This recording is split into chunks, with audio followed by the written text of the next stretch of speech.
Who are the top 5 candidates to regress for the Mariners in 2025? Colby will tell you that, and I'll give you my top 5 baseball video games of all time coming up here on Top 5 Tuesday. Colby, hit it.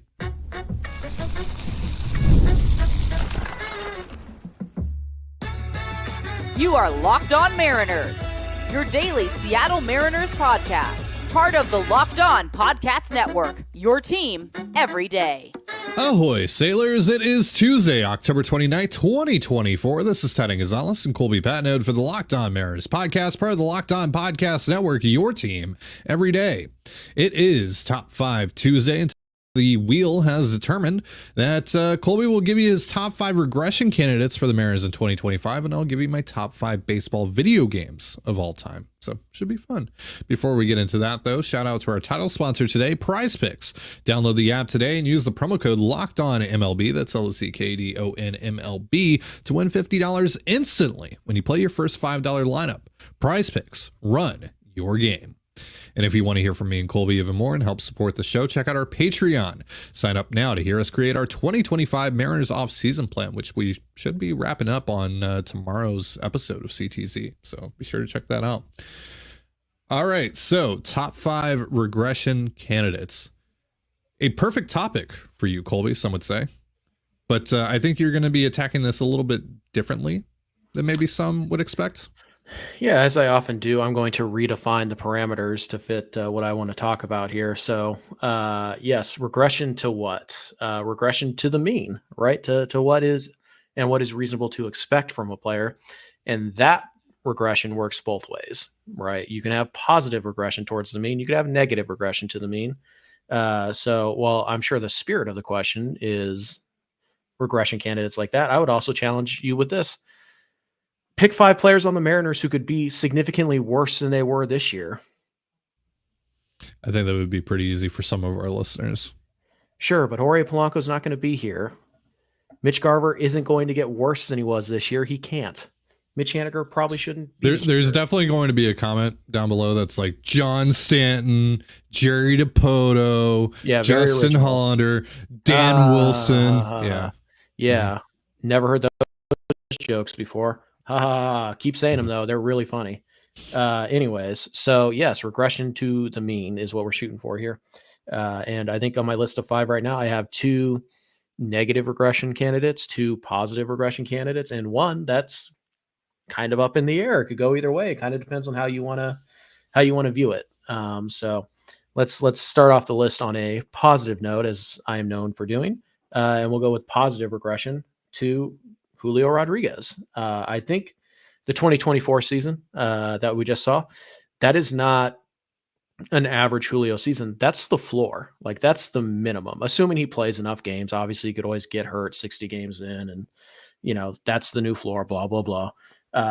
But I think Julio, what we just saw, that's the floor. Like, that's as bad as it gets. We just know this guy hits the ball way too hard. We know that he hits the ball way too far. We know that the power is significantly higher than what we saw this year. I don't think we're going to see any more stretches where he goes 3 months with 5 extra base hits combined. I don't think we're going to see him struggle to get to 20 home runs. Now, obviously, he's got to put in the work because there were some very real mechanical issues that led him to hit a ton of ground balls and basically become a singles hitter for the first 3 months.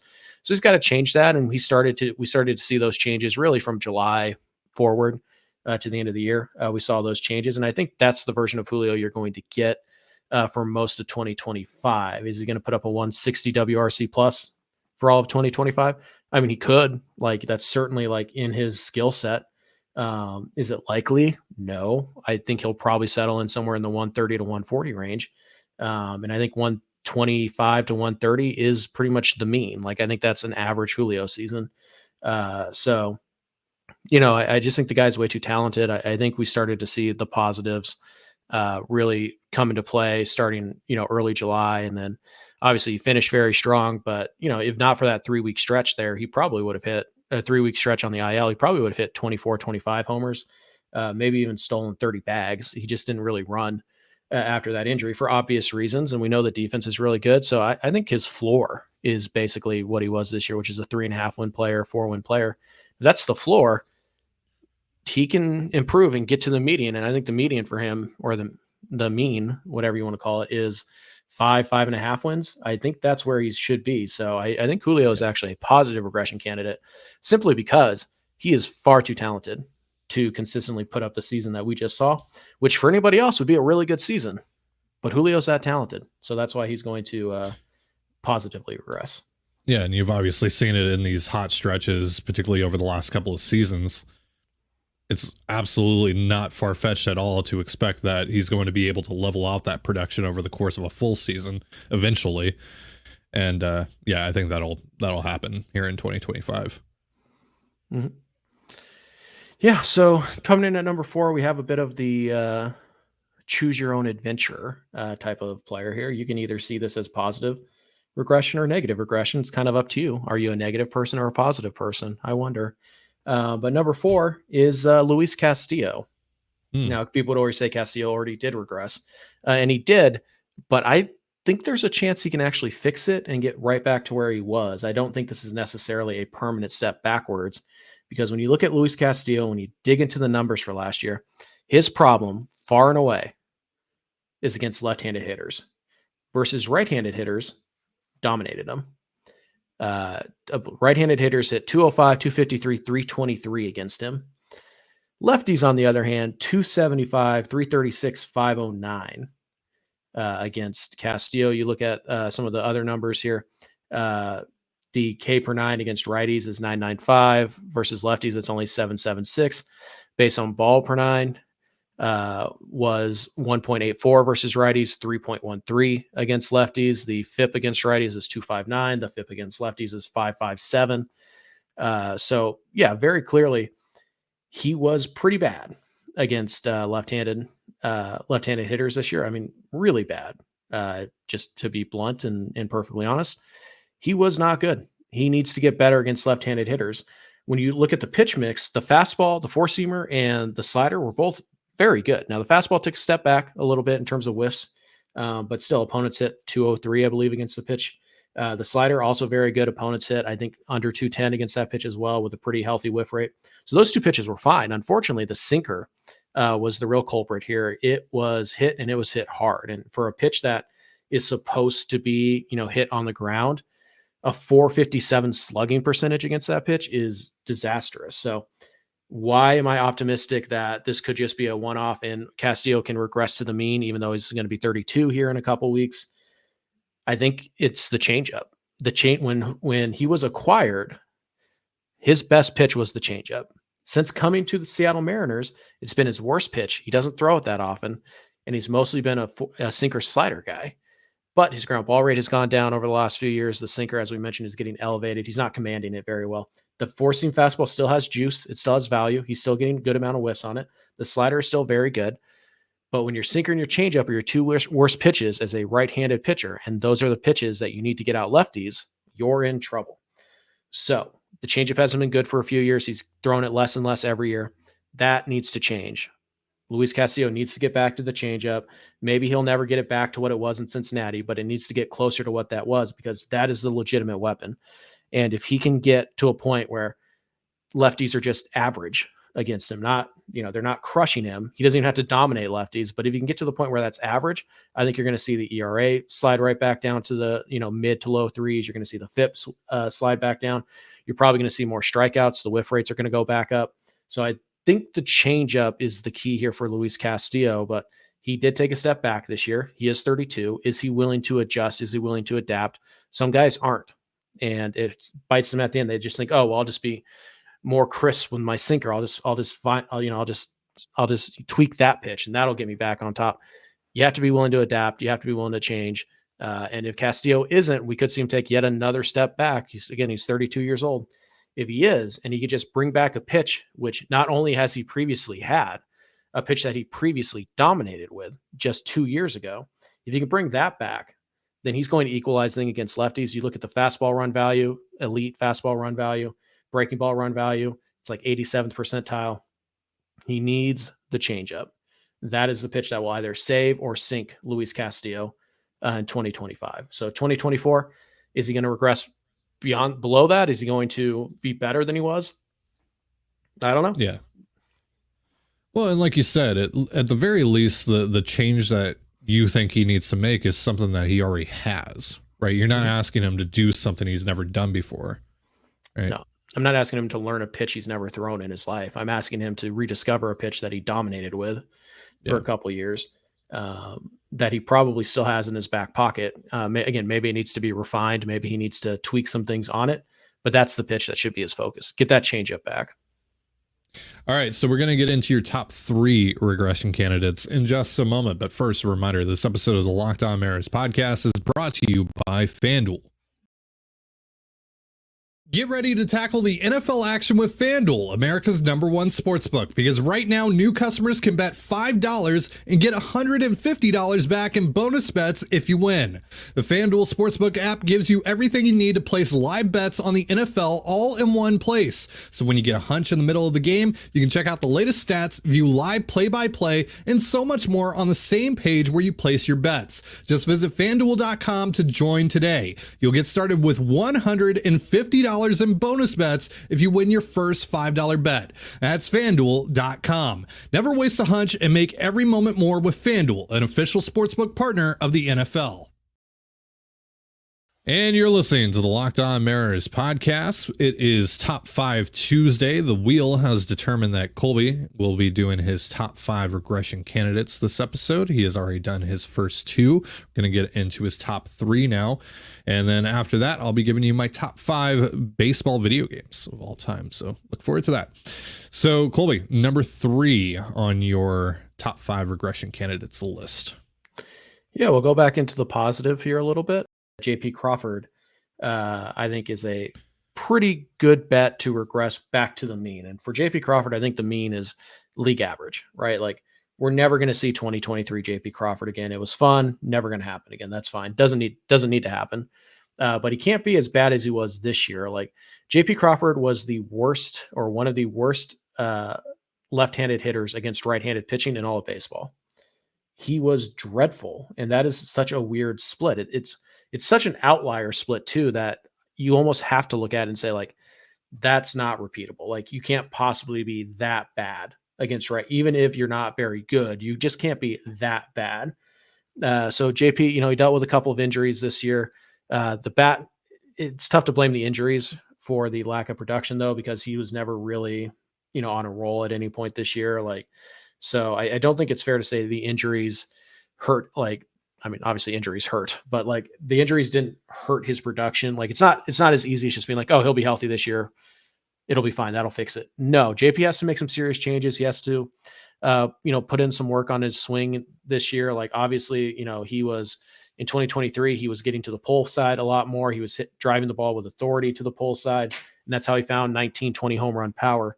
He doesn't have to get there, but he has to be able to do damage to pitches that aren't just in the middle of the plate, right? He can't just sit fastball in the middle and, oh, that's the one pitch I can pull. Like, no, you have to be able to attack, down around the knees, especially if you're JP Crawford. You can't be so easy to pitch to, right? Injuries are part of that.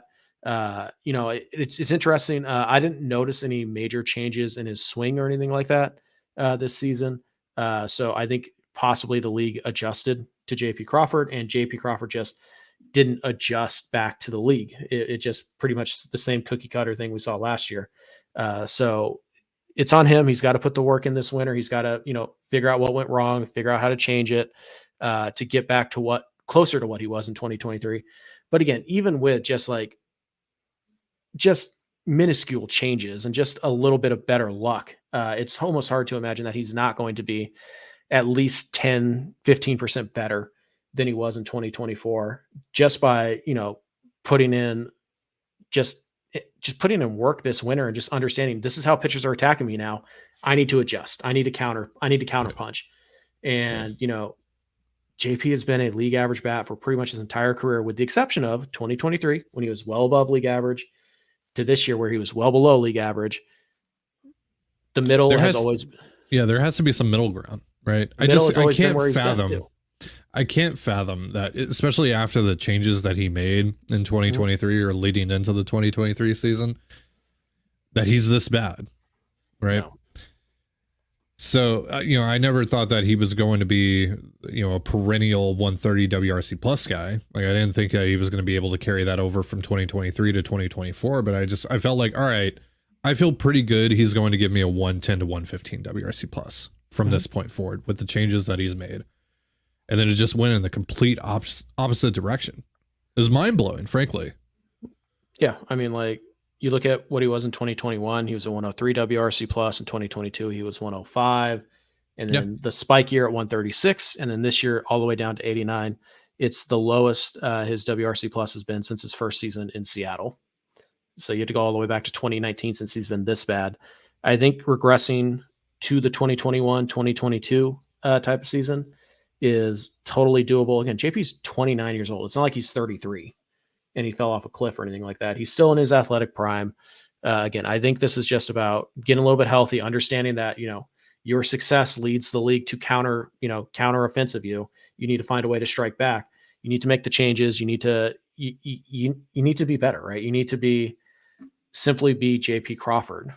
And I think he can do that because, again, he's only 29 years old and we have the proof of concept. I think that him getting just back to 100 WRC plus, 11% better, I don't think that's too difficult of a task to ask. And I don't think that's an unrealistic expectation to put on JP Crawford to just be an average hitter.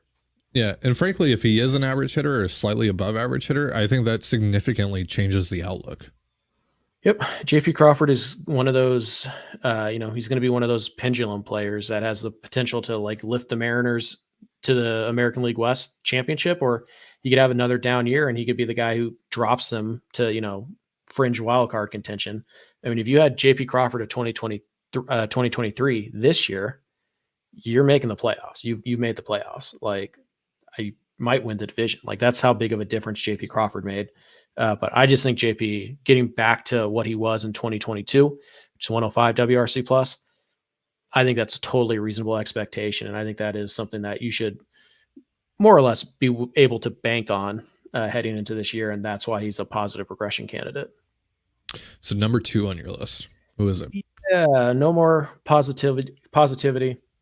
It's Colin Snyder, who was a huge part of the Mariners bullpen in a time where pretty much everybody else in the bullpen struggled. Snyder was kind of the one consistent guy who got the job done. Did struggle a little bit towards the end of the year. The home run ball got him a little bit, but Snyder's never been this good, right? His K per 9 basically doubled. His base on ball rate basically dropped in half. Like, Colin Snyder has never been this good before. And if you've never been this good before, it's reasonable to expect that, like, hey, maybe he's not this good overall, right? Like, we've seen relievers have these ridiculous seasons, and then they come back the next year and they're fine. They're totally like usable players and all that stuff, but they're not anywhere close to what they were. And Colin Snyder ran a sub-1 ERA. He was a legitimate high leverage dude at times this year. Right. Can he do that again?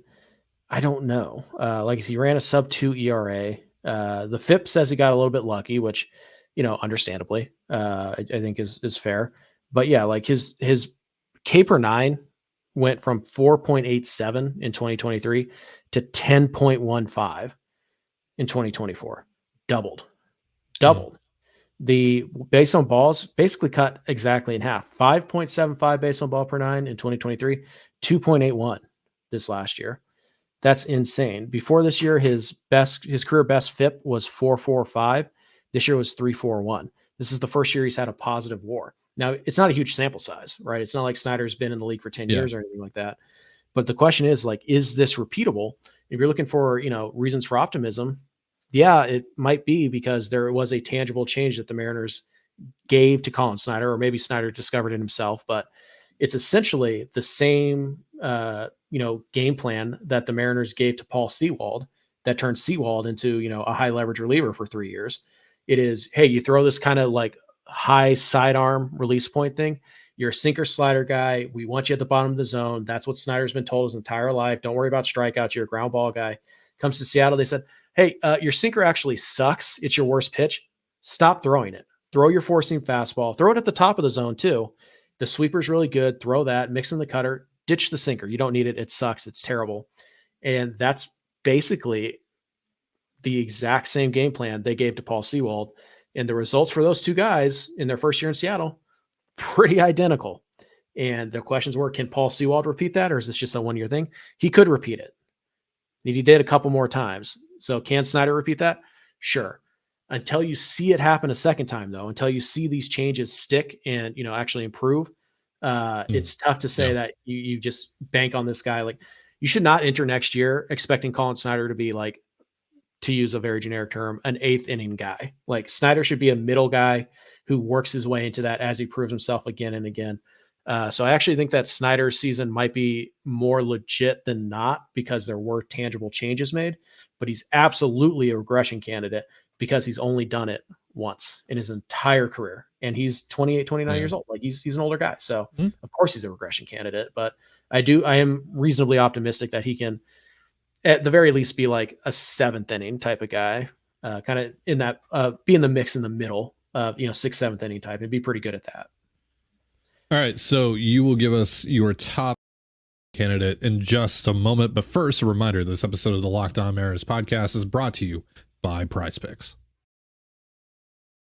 PrizePicks is the easiest and most exciting way to play daily fantasy sports. Unlike other apps on PrizePicks, it's just you against the numbers. All you do is pick more or less on 2 to 6 player stat projections and watch the winnings roll in.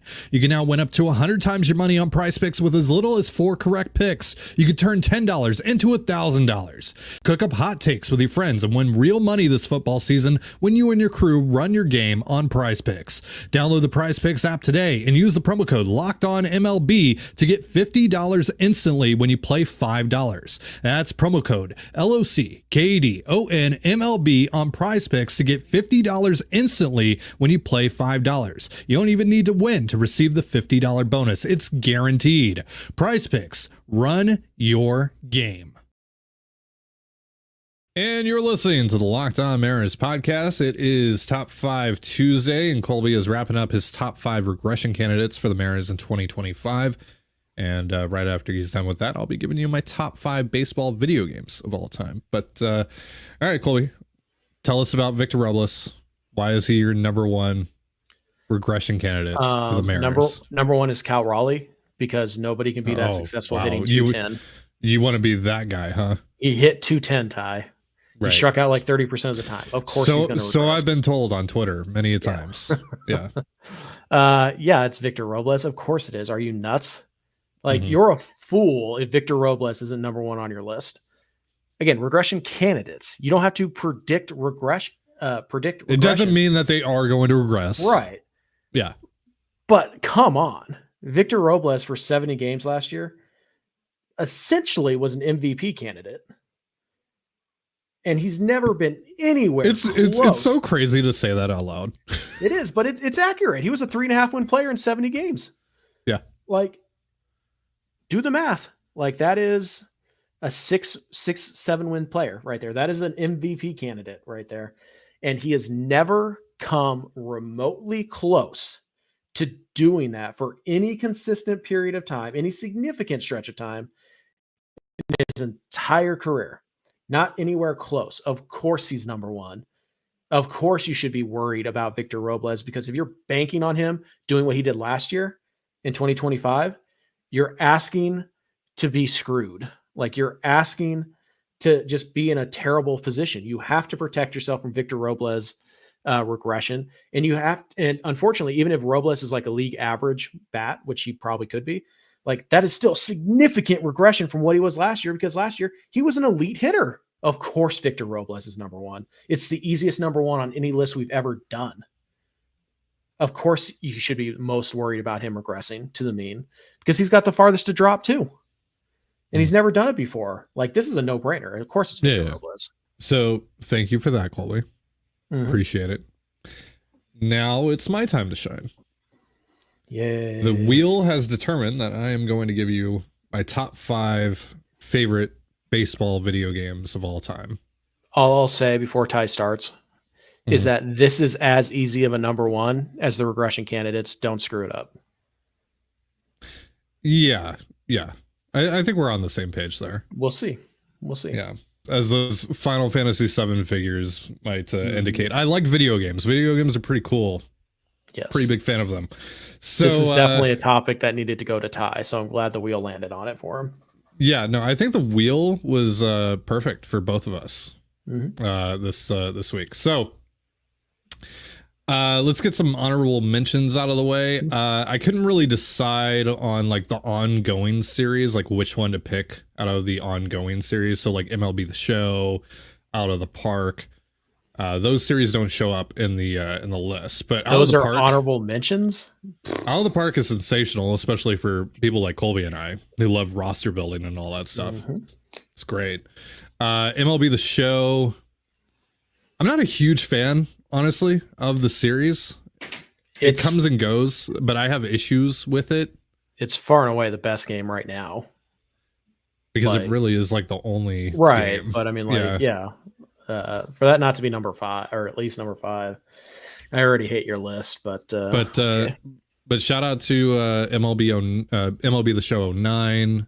Which one was the one with Donaldson on the cover? Was that 15, 16? Yeah, I think so. Yeah, that one was really good.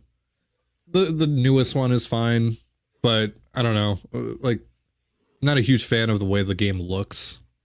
And there's some other issues that I have, particularly with franchise mode and like which players go to which teams and free agency and stuff like that. It's not very realistic. Like Shohei Ohtani goes to the Brewers, really? Like, yeah, really? I did one the other day where Juan Soto signed with the Pirates. I was like, okay, well, it's time to try again. Yeah, let's just reset that. So these are all classic games that are on this list. So number 5. This one is more personal to me. I don't know how people feel about this game. Triple Play Baseball 2001, the one with Jason Giambi on the cover. Yeah.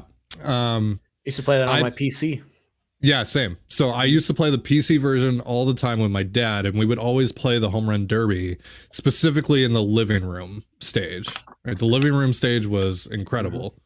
Where you break the glass and whatnot. Yeah, you break the glass, the pictures. There was like the clock, and the wall is made out of cards and all that, and the I think like the mound is a CD or something. Yep. Yeah, good stuff. It's been a long time since I've seen it, but yeah, I used to play the absolute hell out of that game, and especially the Home Run Derby mode in that particular stage. So yeah, so it had to make my list. I put hours upon hours upon hours into that game. Number 4, MLB Slugfest 2004 specifically. That game rules. The game with Prince Fielder on the cover.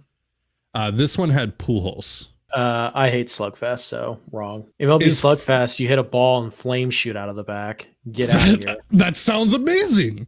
You're just selling the product even more. No, you're just selling the product even more. You're selling stupid Mortal Kombat and NFL Blitz, and you're just turning it into a baseball game. That game sucks. Hate that game. That sounds incredible. That's an incredible selling point. For people who actually like baseball, it's not. Nope. F. Next on your list, number 3. Backyard Baseball 01. No, number 3. Okay. 01. Yeah, specifically 01. Maybe that come in at number 2, but okay. Because you get the major leaguers in there. You got A-Rod, you got Griffey, you got Barry Bonds, Randy, Sammy Sosa, I believe, is in it. There's all so of them. many. All of them are battling for second best player in that game. Right, because the GOAT. Pablo. Yeah, the GOAT. The GOAT. Right. Yeah, I mean, need I say more? I put so many hours into that game. They're going to re-release this version on Steam soon as well. I am going to put even more hours into that. So yeah, of course. Number 2, Mario Superstar Baseball. Ooh, I like it. See, you like this one? I do, because it's not anything. It's not trying to be something that it's not. Like, this is Mario playing baseball. It's not Albert Pujols playing baseball and punching a dude in the face as he rounds first base. This is Mario. That still sounds Luigi. Incredible. When you describe it sounds amazing. That doesn't. That sounds so stupid. I want to punch someone in the face as Albert Pujols. Don't you at home listening right now, watching right now? No. Sounds incredible. It sounds stupid. Don't you want to punch Derek Jeter in the face? I do. No, not sounds really. Great. Sounds great. Really. Sounds amazing. No. Just seem like a violent for violence sake type of person, but Mario Superstar Baseball kind of gives you a blend of the best of like all the arcade baseball games. It gives you some of the Slugfest stuff. It gives you some of the King Griffey Jr. baseball stuff.